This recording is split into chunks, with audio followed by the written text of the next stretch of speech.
Blood spills on KPH doorstep. What should have been a routine trip to the doctor with his children ended in bloodshed just steps away from the Kingston Public Hospital, where tragedy unfolded on a strip of land long whisper about for fear and turf control.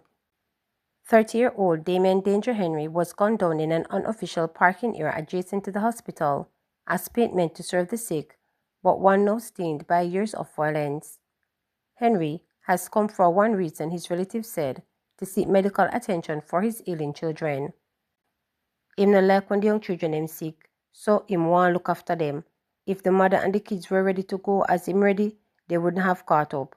Thankfully, them never ready, a relative said.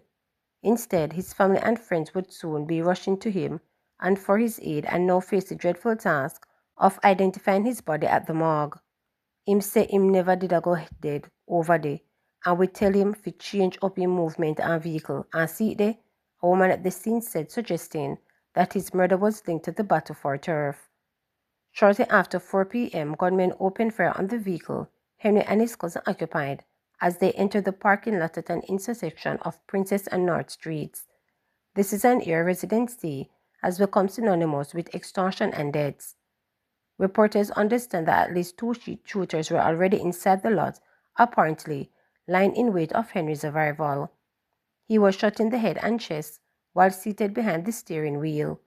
His cousin was also shot up to first time, remains in surgery. For those who witnessed the aftermath, the scene was haunting. Blood-soaked clothing, shattered glasses, and frantic attempts to save the victims marked the moment for many. First responders used their bare hands, broke the vehicle glass in a desperate bid to reach them. Relatives said Henry, still strapped in his seatbelt, was unresponsive. In their effort to pull him out, they were covered in his blood. Outside the hospital, family members waited, clinging to hope, but it never came. Confirmation of Henry's death sent a wave of grief throughout the group, with relatives weeping openly before retreating to nearby Luke Lane in disbelief and anger.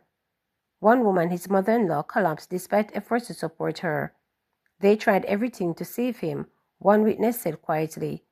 But it was too much. The shot struck at vital areas, close to his heart and head.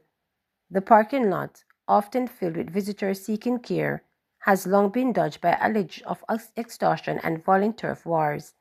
On Wednesday, those dark realities surfaced once again. A visibly shaken woman captured what many believe. The place cursed, she said. Too much people dead over there, too much shooting.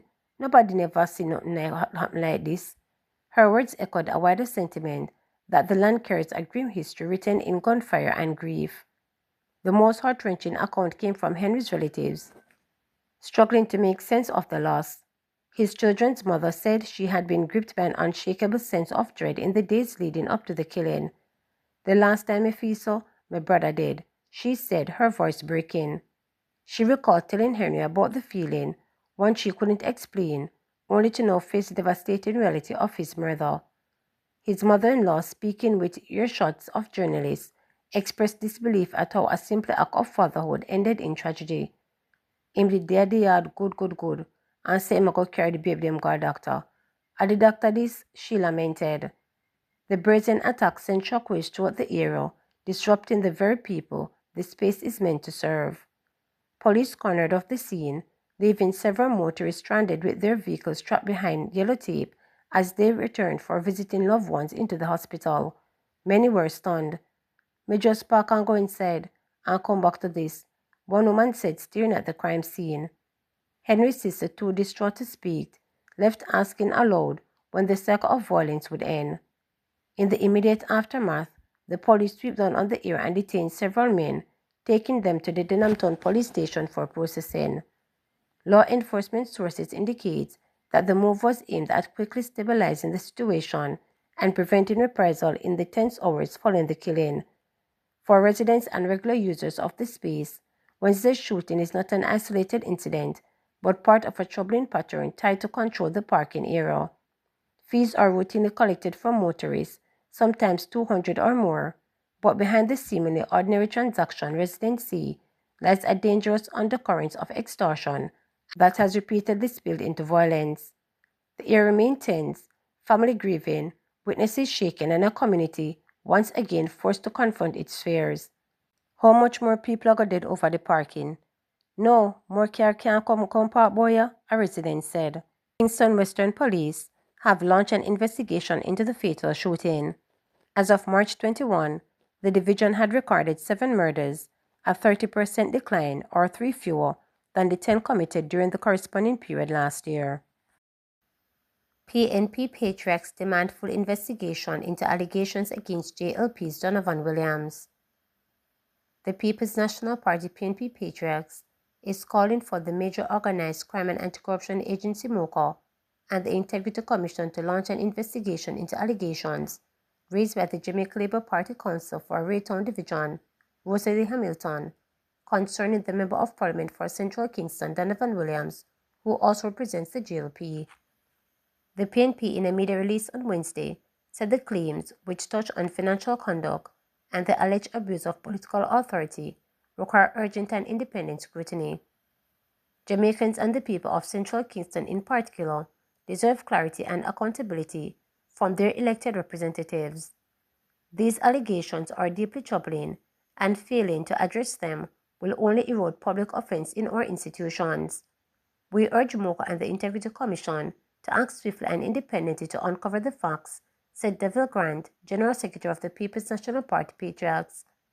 This cannot be dismissed as political theater or internal power struggles. If true, these claims point to serious breaches of trust and potential misconduct in public office. If false, that too must be established transparency. Either way, the country deserves the truth, he continued. The PNP noted that no political official, regardless of their position they hold, should be above scrutiny. We therefore call on both investigative bodies to act with urgency, given the serious implications for governance, accountability, and the rule of law. The Patriots will continue to monitor developments and advocate for transparency, integrity, and responsible leadership at all levels of public life, the PNP added.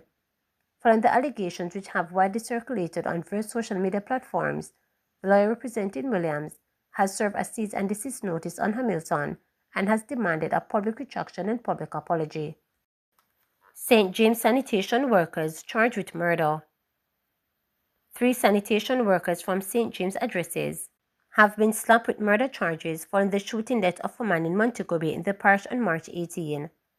They are 28-year-old Okima Brooks, otherwise called Kimo, of Cornwall Courts, Greenpan, 39-year-old Miguel Whitelock of Rose Heights, Greenpond, and 34-year-old Delwyn Brown of Jonquil Hotel, also in Greenpond. The deceased has been identified as 35-year-old handyman Andrew Graham, otherwise called Flipper, of Greenpond District, also in St. James. Reports from the Montego Bay Police indicated that about 6:45 a.m., citizens stumbled upon Graham lying unresponsive and summoned the police. Upon their arrival, he was reportedly seen lying on his back with a chop wound to his neck. He was transported to hospital where he was pronounced dead. Following an investigation into Graham's death, the police, acting on information, took Brown and Whitelock into custody on March 21 and Brooks a day later. They were formally charged on Tuesday, March 24, after a question and answer session. A court date is being finalized for them. Man fined $3,000 for possession of knife. A man was ordered to pay a fine of $3,000 or spend 10 days in prison for the possession of a prohibited weapon when he appeared before the Kingston and St. Andrew Parish Court on Tuesday. According to allegations, on January 20, 2026, O'Keefe Campbell was found with a kitchen knife without lawful authority or reasonable excuse along Slipe Road in Kingston. Campbell pleaded guilty to the charge before Parish Judge Alyssa McIntosh. Petrojam General Manager Telroy Morgan steps down. General Manager of Petrojam Limited, Telroy Morgan, has dismissed office. Morgan stepped down effective yesterday. In a statement, the state-owned oil refinery said General Counsel and Corporate Secretary Tamara Robinson, who has been acting in the role since January 19, 2026, will continue as the company initiates a search for a new general manager. The board thanked Morgan for his contributions and wished him well in his future endeavors. to subscribe, like, share, and click the notification bell for daily updates.